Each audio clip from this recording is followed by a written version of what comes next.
గత కొన్ని రోజులుగా ఒత్తిడిలో ఉన్న స్విగ్గీ షేర్ ఒక్కసారిగా ఎందుకు పెరిగింది? కంపెనీ ఏ కొత్త ప్రకటన చేసింది? ఇన్వెస్టర్లు ఎందుకు ఉత్సాహంగా స్పందిస్తున్నారు? తెలుసుకుందాం. స్విగ్గీ తాజాగా తన భవిష్యత్ లక్ష్యాలను ప్రకటించింది. వచ్చే 5 ఏళ్లలో కంపెనీ తన ప్రధాన వ్యాపారం నుంచి భారీ స్థాయిలో లాభాలను సాధించాలని లక్ష్యంగా పెట్టుకుంది. ముఖ్యంగా ఫుడ్ డెలివరీతో పాటు ఇన్స్టామార్ట్, క్విక్ కామర్స్ బిజినెస్ పైనే కంపెనీ పెద్దగా దృష్టి పెట్టింది. ప్రస్తుతం 10 నిమిషాల డెలివరీ మార్కెట్లో పోటీ రోజురోజుకు పెరుగుతోంది.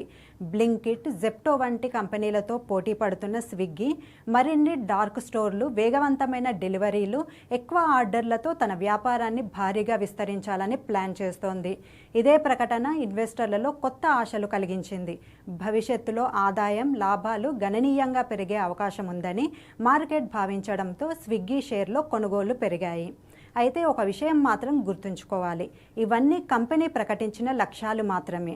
ఈ లక్ష్యాలను నిజంగా సాధిస్తుందా లేదా అన్నది రాబోయే సంవత్సరాల్లో కంపెనీ పనితీరుపైనే ఆధారపడి ఉంటుంది. క్విక్ కామర్స్ రంగంలో పోటీ కూడా చాలా తీవ్రంగానే ఉంది. అందుకే స్విగ్గీ షేర్ పెరగడానికి కారణం ఈరోజు లాభాలు కాదు, భవిష్యత్తుపై కంపెనీ చూపించిన భారీ విజన్. అదే ఇన్వెస్టర్లను ఆకర్షించింది. మరి మీ అభిప్రాయం ఏంటి? స్విగ్గీ భవిష్యత్తులో బ్లింకిట్కు గట్టి పోటీ ఇస్తుందా, లేక ఈ రంగంలో పోటీ మరింత కఠినం కానుందా?